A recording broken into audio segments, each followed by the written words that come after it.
There is no question whatsoever that Saddam is seeking and is working and is advancing towards the development of nuclear weapons. No question whatsoever. If you take out Saddam's regime, I guarantee you that it will have enormous positive reverberations on the region. Israel's extreme right-wing Prime Minister Benjamin Netanyahu has a habit of repeatedly claiming without any evidence that his enemies supposedly have weapons of mass destruction. But a look at some of Netanyahu's public speaking over the past 30 years shows that he has a long history of crying wolf. In a dramatic speech on April 30th, Netanyahu used stage props and a cartoonish PowerPoint presentation to falsely claim that Iran had a secret nuclear weapons program that it had been concealing. Tonight, we are going to reveal new and conclusive proof of the secret nuclear weapons program that Iran has been hiding for years from the international community in its secret atomic archive. We're going to show you Iran's secret nuclear files. Netanyahu's speech had a clear political purpose: to sabotage the Iran nuclear deal agreed to by the international community with false and misleading allegations. Well, tonight I'm here to tell you one thing. Iran lied. Big time. After signing the nuclear deal in 2015, Iran intensified its efforts to hide its secret nuclear files. Numerous nuclear experts, including Robert Kelly, the former inspector for the International Atomic Energy Agency, said Netanyahu's claims were completely bogus. I thought many of the things that he presented were very childish. I would think that a country like Israel, that has its own nuclear weapons and has scientists who must be pretty competent, would be able to look at the information we were shown and say right away, well, this is garbage. He presented very early in the presentation a drawing which was supposed to be an illustration of a nuclear device. And you look at that drawing, it's a cartoon. It's a joke. You look at this and you see it's completely amateurish, completely childish, and trying to make something very important out of something that's not important at all. The Israeli Prime Minister made a similarly cartoonish speech at the United Nations General Assembly in 2012. The performance was another thinly disguised call for war, in which Netanyahu infamously drew a red line and claimed Iran was mere months from procuring a nuclear warhead. By next spring, at most by next summer, at current enrichment rates, they will have finished the medium enrichment and move on to the final stage. From there, it's only a few months, possibly a few weeks, before they get enough enriched uranium for the first bomb. A red line should be drawn right here.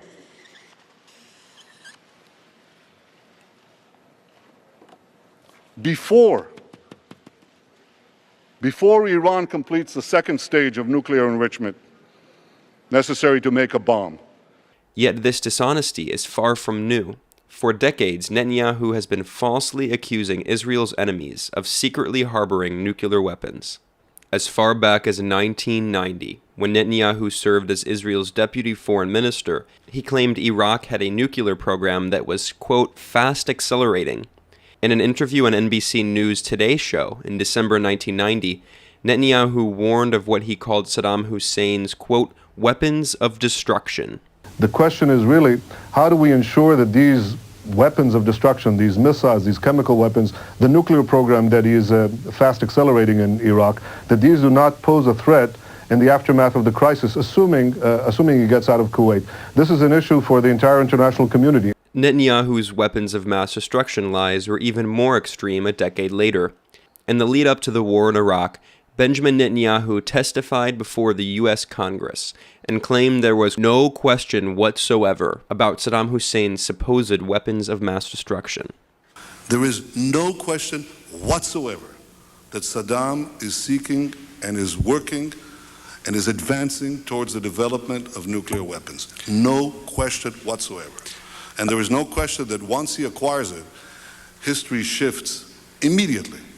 There is no question that he had not given up on his nuclear program, not whatsoever. There is also no question that he was not satisfied with the arsenal of chemical and biological weapons that he had and was trying to perfect them constantly. Saddam is hell-bent on achieving atomic bombs, atomic capabilities as soon as he can. In this September 2002 congressional hearing, Netanyahu openly called for war on Iraq and insisted that a U.S. military invasion would be hugely beneficial for the entire Middle East. If you take out Saddam's regime, I guarantee you that it will have enormous positive reverberations on the region. And I think that people sitting right next door in Iran, young people, and many others will say, the time of such regimes, of such despots, is gone. There is a new age, something new is happening. In reality, the catastrophic and illegal U.S.-led war and occupation in Iraq set the region ablaze, destabilizing numerous countries, leading to the deaths of more than 1 million people, fueling extremist Salafi jihadist groups like Al-Qaeda, and eventually giving birth to ISIS. But Netanyahu was an absolutist. He declared that there was no other option but to dismantle the government in Baghdad. 2 decades ago, it was possible to thwart Saddam's nuclear ambitions by bombing a single installation. But today, nothing less than dismantling his regime will do. Because Saddam's nuclear program has fundamentally changed in those 2 decades. He no longer needs one large reactor to produce the deadly material necessary for atomic bombs. He can produce it in centrifuges the size of washing machines that can be hidden throughout the country. And I want to remind you that Iraq is a very big country. Yet Netanyahu's lies didn't stop there. He also said the same of Iran and Libya. The two nations that are vying, competing with each other, who will be the first to achieve nuclear weapons, is Iraq and Iran. And Iran, by the way, is also outpacing Iraq in the development of ballistic missile systems that they hope will reach the eastern seaboard of the United States within 15 years. Now the question is, what's your next step? Knowing that 3 of these nations are developing nuclear weapons. This is not a hypothesis. It is fact. Iraq, Iran, and Libya are racing to develop nuclear weapons. And it was not just in Iraq where Netanyahu forcefully called for regime change. He also proposed toppling the government in Iran.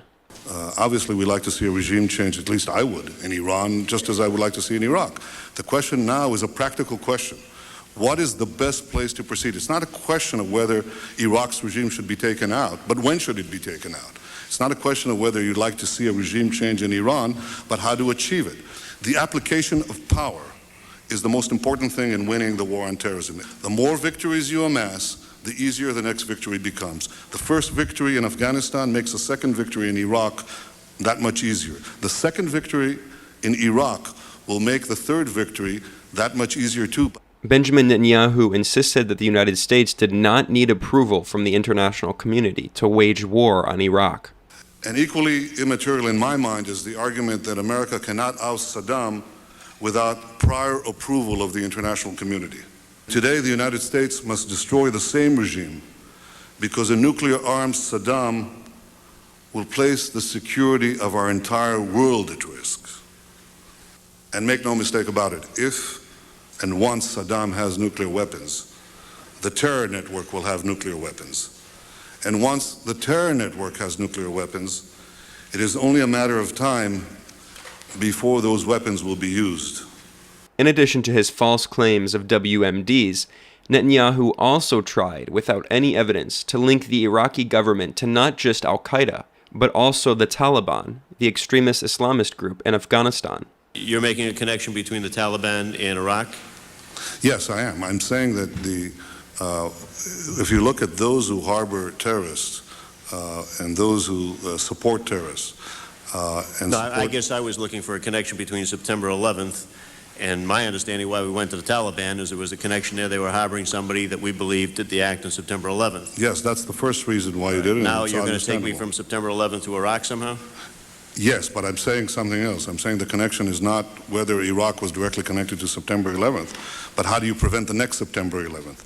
In response to critics who pointed out the lack of evidence for these extraordinary allegations, Netanyahu maintained that foolproof evidence was not even necessary. And do the various critics, especially overseas, believe that a clear connection between Saddam and September 11th must be established before we have a right to prevent the next September 11th? Well, I think not. Whether it's 1990, 2002, or 2018, it's clear that Netanyahu is still repeating the same refrain. Investigations don't work, diplomacy is a dead end, and evidence is not necessary. The only path that can and should be pursued is more war. And Israel's longest-serving prime minister has more than demonstrated his willingness to tell a few lies to sell those wars to the public. Reporting for The Real News, I'm Ben Norton.